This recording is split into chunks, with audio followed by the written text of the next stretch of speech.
अस्सलाम वालेकुम स्टूडेंट्स। आज मैं आपको क्लास 7 और 8 के सेट्स के चैप्टर के एक बहुत अहम टॉपिक वेन डायग्राम के बारे में कुछ चीज़ें एक्सप्लेन करूंगी। वेन डायग्राम क्लास 7 और 8 में पढ़ाया जाने वाला एक नहायत इम्पॉर्टेंट टॉपिक है, जिसमें बच्चों को एक इनक्लोज्ड फिगर के अंदर सेट्स को देखते हुए गिवन इंफॉर्मेशन के मुताबिक अपना आंसर निकाल के कलरिंग करनी होती है। और अक्सर बच्चे इसमें कलरिंग करते वक्त कंफ्यूज हो जाते हैं कि उन्होंने कौन से एरिया को शेडेड करना है और कौन से को नहीं करना है। आज मैं आपको वेन डायग्राम की डेफिनेशन, उसकी टाइप्स और उसकी आसान टिप्स के बारे में बताऊंगी कि हम इसको आसान तरीके से किस तरह से सॉल्व कर सकते हैं। अब मैं आपको वेन डायग्राम के बारे में बताऊंगी। What is a Venn diagram? एक वेन डायग्राम क्या होती है? A Venn diagram is a simple closed figure to show sets and the relationship between the different sets. यानी ये एक ऐसी क्लोज्ड फिगर है, सर्कल शेप में, ओवल शेप में, जो कि आपको बताती है कि सेट्स क्या हैं और दो सेटों का आपस में क्या रिलेशनशिप है। इसको आप सेट्स की पिक्टोरियल डिस्क्रिप्शन कह सकते हैं कि आप एक नज़र में पिक्चर को देखकर असेस कर सकते हैं कि ये इस वक्त यहाँ पर कौन सा ऑपरेशन इसका सॉल्व किया गया है। यहाँ पर यूनियन सॉल्व किया गया है, इंटरसेक्शन किया गया है, डिफरेंस ऑफ सेट्स निकाला गया है, या क्या किया गया है, आप एक नज़र में पिक्चर को देखकर गैस कर सकते हैं। अब मैं आपको वेन डायग्राम की डिफरेंट एग्जांपल्स के बारे में बताऊंगी। सबसे पहले आप ये देखिए, इसमें सेट ए को शो किया गया है। एक सिंपल सर्कल बनाकर उसके अंदर सेट ए लिखा गया है, तो इसका मतलब ये है कि ये जो बाहर बड़ा बॉक्स है ये हमारा यूनिवर्सल सेट को रिप्रेजेंट कर रहा है, और इसके अंदर जो हमने ये ओवल शेप में बनाया है ये हमारा सेट ए है। खाली एक सेट को अगर हमने रिप्रेजेंट करना हो तो हम बॉक्स में यूनिवर्सल सेट को रिप्रेजेंट करते हैं और उसके अंदर जो सेट हमें गिवन हो उस सेट को एक सर्कल फॉर्म में रिप्रेजेंट करते हैं। इसी तरह अब अगर आपको दो डिसजॉइंट सेट रिप्रेजेंट करने के लिए कहा जाए तो आप पहले एक बॉक्स बनाएंगे, उसके अंदर आप यू लिखेंगे यानी यूनिवर्सल सेट, और उसके अंदर दो सर्कल अलग अलग बनाएंगे, उनको आपस में ज्वाइन नहीं करेंगे। क्यों? क्योंकि वो डिसजॉइंट है, उनका कोई भी एलिमेंट आपस में कॉमन नहीं है। लेकिन अगर हमारे पास दो ऐसे सेट्स हों जो कि आपस में किसी एक एलिमेंट या दो एलिमेंट के जरिए कनेक्टेड हों, यानी वो ओवरलैपिंग सेट हों, तो फिर हम ये सर्कल एक दूसरे को ओवरलैप करते हुए बनाएंगे इस तरीके से कि पहले एक सर्कल बनाएंगे, दूसरा उसके ऊपर से बनाएंगे, और यूनिवर्सल सेट के अंदर इस तरीके से एक दूसरे के कुछ पोर्शन कवर करते हुए ओवरलैपिंग सेट्स को हम शो करेंगे। राइट? अब आप ये देखिए कि एक्सरसाइज 1.3 का सॉल्यूशन मैं आपको दिखा रही हूँ 8th क्लास की बुक का। Verify the commutative law of union and intersection of the following sets through Venn diagram. उन्होंने आपको दो सेट दिए हैं। एक सेट है ए जिसके एलिमेंट्स हैं 3, 5, 7, 9, 11 एंड 13। एक सेट है बी जिसके एलिमेंट्स हैं 5, 9, 13, 17, 21 एंड 25।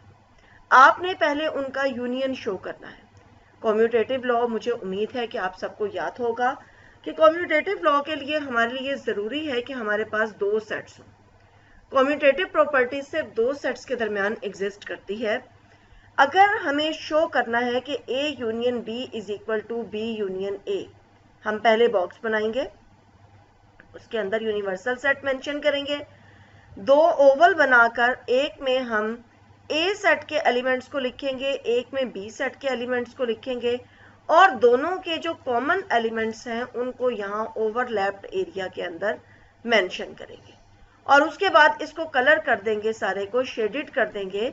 क्यों? क्योंकि हमें A यूनियन B एक्सप्रेस करना है, और यूनियन में A और B के सारे नंबर शामिल होते हैं, इसलिए A और B का सारा एरिया जो ओवरलैप्ड है वो भी और जो ओवरलैप्ड नहीं है वो भी, वो सारा का सारा हम शेड करेंगे ताकि वो ए यूनियन बी को रिप्रेजेंट कर सके। इसी तरह हम दूसरी साइड पे ये देखें, फिर हमने यूनिवर्सल सेट लिया, उसके अंदर दो ओवल्स बनाए। अब यहाँ पर चूंकि हमें बी यूनियन ए लिखना है तो पहले हम यहाँ पर बी सेट के वो एलिमेंट्स लिखेंगे जो कॉमन नहीं है, यहाँ पर ए सेट के वो एलिमेंट्स लिखेंगे और यहाँ पर हम उन दोनों को जो उनके कॉमन एलिमेंट्स हैं वो लिखकर शो करेंगे। तो आप देखिए कि दोनों सूरतों में चाहे हम ए यूनियन बी लें या हम बी यूनियन ए लें, दोनों सूरतों में हमारा आंसर एक ही आएगा। अब आप ये देखिए कि verify the commutative law of union and intersection of the following sets through Venn diagram. ये मैंने अभी आपको शो किया है कि ए यूनियन बी और बी यूनियन ए, दोनों सूरतों में in A union B all the elements of A and B are included, common elements are taken once, and in B union A all the elements of B and A are included and common elements are taken once. So we can say that A union B is equal to B union A. एक बात हमेशा याद रखें कि union में हम जो sets हमें गिवन होते हैं उनका सारा एरिया अंदर से शेड करते हैं। हम यूनिवर्सल सेट को शेड नहीं करेंगे।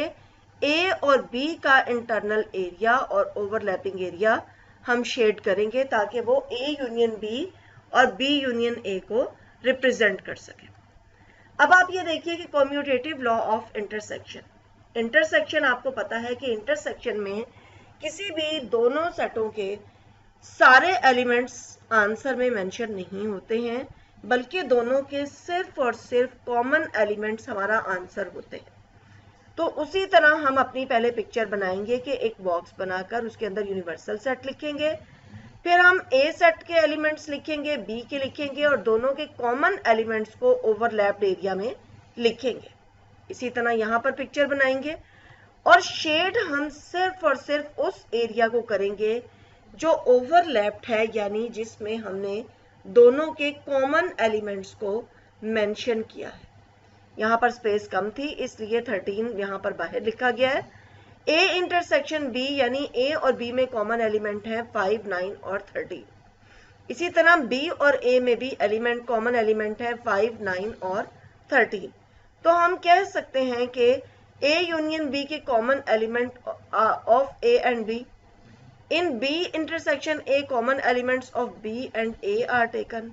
और दोनों सूरतों में चूंकि हमारा आंसर बराबर है तो हम कह सकते हैं कि A intersection B is equal to B intersection A. This is the commutative law of intersection. यानी यहाँ पर ये बात प्रूव की गई है कि अगर हमारे पास दो सेट्स ए और बी मौजूद हों तो हम ए यूनियन बी लें या बी यूनियन ए, दोनों सूरतों में हमारा आंसर एक ही होगा। इसी तरह ए इंटरसेक्शन बी लें या बी इंटरसेक्शन ए, दोनों सूरतों में हमारा आंसर इक्वल आएगा। अब आप ये देखिए कि copy the following figures and shade according to the operation mentioned below. आपने इसमें क्या करना है कि आपने यहाँ पर शेड करके बताना है कि कौन सा ऑपरेशन आपका यहाँ पर शो किया गया है। अब आप ये देखिए कि फर्स्ट क्वेश्चन में आपका ऑपरेशन है ए यूनियन बी। जैसा कि मैंने स्टार्ट में आपको बताया था कि यूनियन में हम दोनों सेटों के सारे एरिया को कलर करते हैं। तो ये देखिए कि बी के अंदर का सारा एरिया और ए के अंदर का सारा एरिया ये हम कलर करेंगे। तो ये हमारा ए यूनियन बी हो जाएगा। कलर आपका बाहर निकलना नहीं चाहिए। मेरा थोड़ा सा गलती से बाहर निकल गया है, लेकिन आपने कलर सर्कल से बाहर नहीं करना। आपने ए यूनियन बी को ए और बी के अंदर कलर करके मेंशन करना है। अब अगला देखिए कि यूनिवर्सल सेट का यूनियन ले रहे हैं ए सेट के साथ। तो यूनिवर्सल सेट के भी सारे एलिमेंट्स आएंगे और ए सेट के भी, इसलिए इसमें हम तसल्ली के साथ सारा पोर्शन कलर करेंगे। ये सारा पोर्शन हमारा कलर्ड होगा। ये देखिए, ये सारा पोर्शन हमें कलर्ड करना है।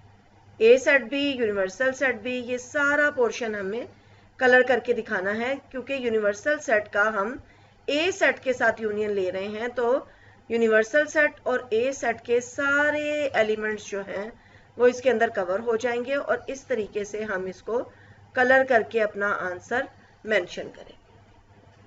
अब नेक्स्ट में देखिए कि ए सेट का यूनियन सिर्फ ए सेट के साथ है, यूनिवर्सल सेट के साथ नहीं है, तो इसके यूनियन में सिर्फ और सिर्फ हम ए सेट को कलर करेंगे। बहुत एहतियात से हम सिर्फ और सिर्फ ए सेट के अंदर जो है वो कलरिंग करके इसको मेंशन करेंगे कि ये हमारा आंसर है। ए सेट का यूनियन जब हम ए सेट के साथ लेंगे तो सिर्फ और सिर्फ हमारा ए सेट कलर होगा, बाकी कोई भी एरिया हमारा कलर नहीं होगा। इसी तरह अब आप इंटरसेक्शन में आ जाइए। ए इंटरसेक्शन बी जब हम लेंगे तो आप ये देखिए कि बी जो है वो पहले ही ए के अंदर बना हुआ है, यानी बी हमारा पहले से ए का एक सबसेट है कि बी के सारे एलिमेंट सेट ए के अंदर भी मौजूद है। तो इनका कॉमन पार्ट दोनों सेटों का सिर्फ और सिर्फ ये है, तो हम इसमें सिर्फ बी में कलर करेंगे, हम इसमें ए में कलर नहीं करेंगे क्योंकि ये इन दोनों का हमारा कॉमन पार्ट है, मुश्तरका हिस्सा है। तो जब हम इंटरसेक्शन लेते हैं तो हमने सिर्फ और सिर्फ कॉमन एलिमेंट को कलर करना होता है। इसी तरह जब यूनिवर्सल सेट का ए सेट के साथ इंटरसेक्शन लेंगे, देखिए पहले यूनियन लिया था तो सारे में कलर किया था, लेकिन इंटरसेक्शन में हम सिर्फ और सिर्फ दोनों का जो कॉमन पार्ट है यानी ए सेट, हम सिर्फ और सिर्फ उसके अंदर कलर करके इसको मेंशन करेंगे कि ये हमारा कॉमन पार्ट है, ये हमारा आंसर है। ए सेट का जब इंटरसेक्शन लेंगे ए सेट के साथ तो वो हमारा आंसर बिल्कुल ऊपर वाले आंसर की तरह सेम होगा, यानी वो हमारा ए सेट ही होगा पूरा, क्योंकि ए सेट का यूनियन लें ए सेट के साथ तब भी आंसर वही होगा, और ए सेट का इंटरसेक्शन लें ए सेट के साथ तब भी हमारा आंसर वही होगा। अब आप अगला क्वेश्चन देखिए, इसमें ए यूनियन बी आपने मेंशन करना है। In A union B all the elements of A and B are taken and common elements should be taken once. Common elements आप कहाँ मेंशन करेंगे? यहाँ पर। ए के एलिमेंट्स आप कहाँ मेंशन करेंगे? यहाँ पर।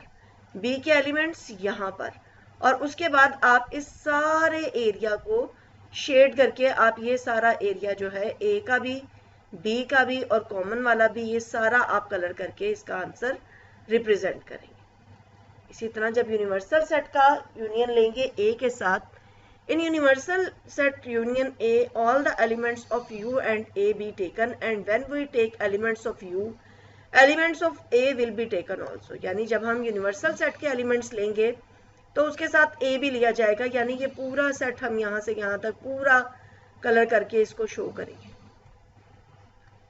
अब आप देखिए कि ए सेट का यूनियन जब हमने ए के साथ लिया था तो हमने सिर्फ और सिर्फ ए सेट के अंदर कलर किया था। क्यों? क्योंकि ए यूनियन ए का मतलब ये है कि सारे एलिमेंट्स वही होंगे जो सेट ए के हैं। ए इंटरसेक्शन बी जब हमने लिया तो ए सेट के अंदर बी सेट मौजूद था, तो इसलिए हम सिर्फ बी सेट के अंदर कलर करेंगे, ए सेट के अंदर कलर नहीं करेंगे। यूनिवर्सल सेट का जब हम इंटरसेक्शन लेंगे ए सेट के साथ तो हम सिर्फ इस पार्ट को कलर करेंगे जो दोनों का मुश्तरका हिस्सा है। इसी तरह जब ए इंटरसेक्शन ए लेंगे तो भी हम सिर्फ ए सेट के अंदर कलर करेंगे, क्योंकि यही हमारा वो हिस्सा है जो कि दोनों का कॉमन आ रहा है। ए इंटरसेक्शन ए का मतलब ये है कि इसका कॉमन पार्ट। आपके लिए इसमें टिप ये है कि आपने जब भी ये क्वेश्चन सॉल्व करने हो तो बेहतर ये है कि आप पहले जो गिवन क्वेश्चन है उन दोनों सेट्स को लिखकर उसका आंसर फाइंड आउट कर लें। जब आप आंसर फाइंड आउट कर लेंगे इन रिटर्न में तो आपके लिए डायग्राम को शेड करना आसान हो जाएगा, आप इजीली गेस करके उसको कलर कर सकेंगे। अदरवाइज गलती का चांस बहुत ज़्यादा होता है। बच्चे यूनियन करते हुए इंटरसेक्शन में कलर कर देते हैं, इंटरसेक्शन करते हुए यूनियन में कलर कर देते हैं, और मिक्स करने की वजह से उनके नंबर कट जाते हैं। हालांकि ये बहुत आसान और मार्क्स गेनिंग पार्ट है हमारे पेपर का। इसके थ्रू आप अपने पेपर में आसानी के साथ 3 से 5 नंबर हासिल कर सकते हैं, थोड़ी सी अगर आप हाजिर दिमागी का मुजाहिरा करें। आज की वीडियो देखने, उसको पसंद करने का बहुत शुक्रिया। मेरे चैनल को सब्सक्राइब कीजिए ताकि आपको लेटेस्ट वीडियो अपडेट्स मिलती रहें। पिछली तमाम वीडियोस को देखने के लिए भी मेरे चैनल को सब्सक्राइब कीजिए ताकि आपके पास तमाम वीडियोस की एक लिस्ट आ जाए और आप प्रीवियस वीडियोस को देखकर अपने नॉलेज को इन्हेंस कर सकें। बहुत शुक्रिया। अगली वीडियो का इंतज़ार कीजिएगा। अल्लाह हाफ़िज़।